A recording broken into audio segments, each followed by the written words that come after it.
Assalamualaikum warahmatullahi wabarakatuh. Perkenalkan, nama saya Budi Sulistyo Kurniawan, mahasiswa dari Universitas Islam Sultan Agung Semarang. Video ini saya buat untuk dipersembahkan kepada Dr. Indri Kartika SEMSI ACA sebagai tugas ujian tengah semester gasal. Baik, di sini saya mempunyai data neraca saldo awal dari PT Mutiara pada bulan Desember sebelum dilakukan penyesuaian. Data ini memuat kas senilai 30 juta, piutang usaha 8 juta, deposito 100 juta, perlengkapan 3 juta, asuransi dibayar di muka 4.800.000, nilai gedung 150 juta, akumulasi penyusutan gedung 12.500.000, utang usaha 20 juta, utang bank 50 juta, pendapatan sewa diterima di muka 12 juta,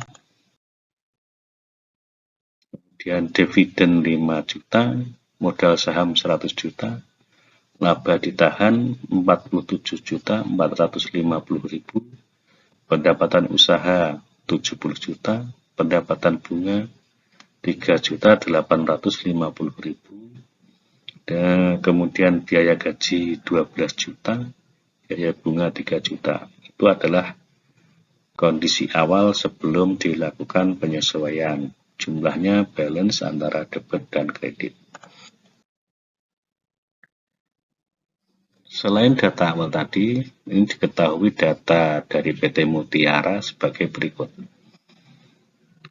Yang pertama, atau nomor 1, asuransi dibayar di muka itu dibayar pada tanggal 1 Juli untuk masa 1 tahun.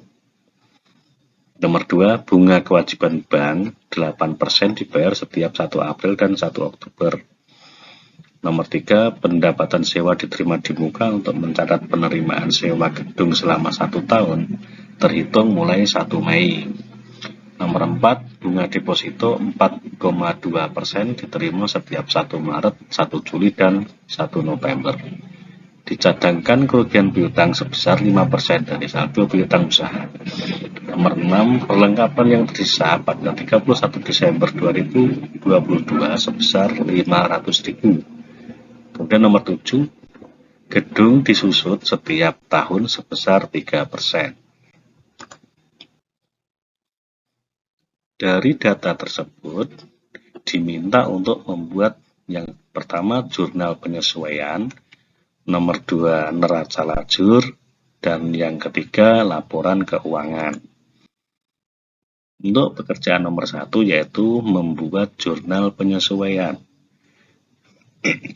Kita mulai dari yang pertama yaitu asuransi dibayar di muka dibayar pada tanggal 1 Juli untuk masa 1 tahun. Biaya asuransi selama 1 tahun sebesar 4.800.000. Maka perhitungannya adalah 6/12 kali 4.800.000 sama dengan 2.400.000.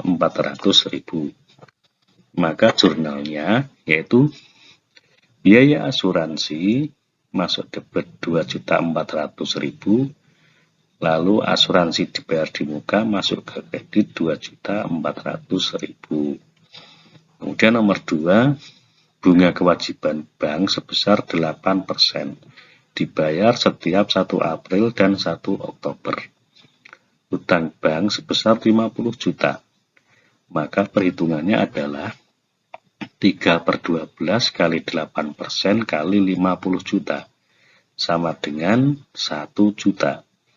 Maka jurnalnya biaya bunga itu di debit 1 juta, kemudian utang bunga di kredit 1 juta.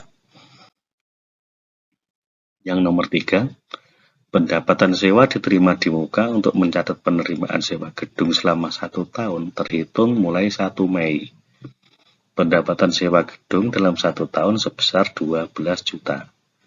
Maka perhitungannya adalah 8/12 kali 12 juta, sama dengan 8 juta. Sewa diterima di muka masuk debit 8 juta, sedangkan pendapatan sewa gedung masuk di kredit 8 juta. Yang nomor 4, bunga deposito sebesar 4,2% diterima setiap 1 Maret, 1 Juli, dan 1 November. Piutang pendapat dari bunga deposito senilai 100 juta, perhitungannya yaitu 1/12 kali 4,2% kali 100 juta, sama dengan 350.000.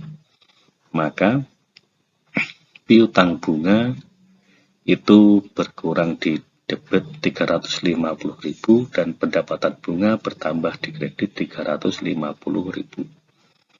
Nomor 5, dicadangkan kerugian piutang sebesar 5% dari saldo piutang usaha. Pencadangan kerugian dari piutang usaha senilai 8 juta, perhitungannya adalah 5% kali 8 juta sama dengan 400.000. Maka jurnalnya yaitu biaya kerugian piutang di debit 400.000 dan cadangan kerugian piutang di kredit 400.000. Yang nomor 6, penyesuaian yang tersisa, perlengkapan yang tersisa pada 31 Desember 2022 sebesar 500.000. Sedangkan biaya perlengkapan dalam 1 tahun senilai 3 juta. Maka perhitungannya biaya perlengkapan adalah 3 juta dikurangi 500.000 sama dengan 2.500.000. Maka biaya perlengkapan yang dipakai itu berkurang di debit 2.500.000 dan perlengkapan bertambah di kredit 2.500.000. Jurnal penyesuaian yang terakhir yaitu nomor 7, gedung disusut setiap tahun sebesar 3%. Nilai gedung sebesar 150 juta. Maka perhitungannya adalah 3% kali 150 juta, sama dengan 4.500.000. Maka jurnalnya adalah biaya penyusutan gedung di debit 4.500.000, sedangkan akumulasi penyusutan gedung masuk di kredit 4.500.000. Setelah kita membuat jurnal penyesuaian, maka hasilnya kita masukkan ke dalam neraca lajur sebagai berikut.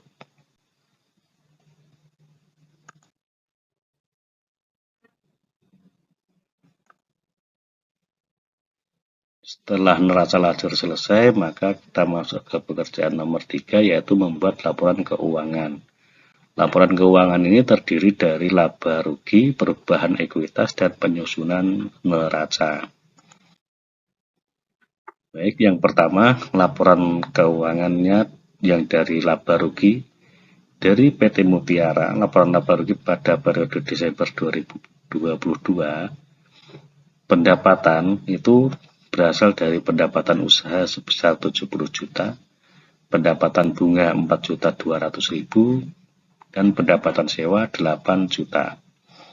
Jumlahnya adalah 82.200.000. Sedangkan biaya yang dikeluarkan oleh PT Mutiara yaitu biaya gaji 12 juta, biaya perlengkapan 2.500.000, biaya penyusunan gedung 4.500.000, biaya bunga 4 juta, biaya kerugian piutang 400.000, dan biaya asuransi 2.400.000. Jumlahnya 25.800.000. Perhitungan laba bersih adalah pendapatan dikurangi biaya. Maka 82.200.000 dikurangi 25.800.000 sama dengan 56.400.000.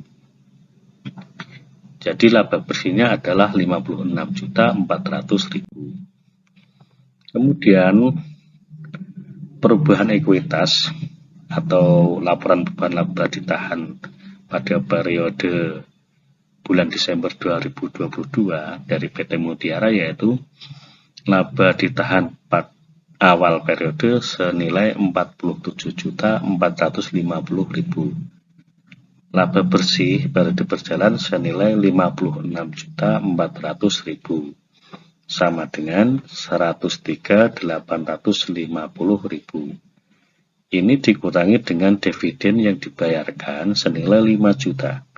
Maka laba ditahan baru yaitu 98.850.000. Setelah kita membuat laporan laba rugi dan perubahan ekuitas, maka kita bisa menyusun neraca periode bulan Desember 2022 yang hasilnya seperti berikut ini.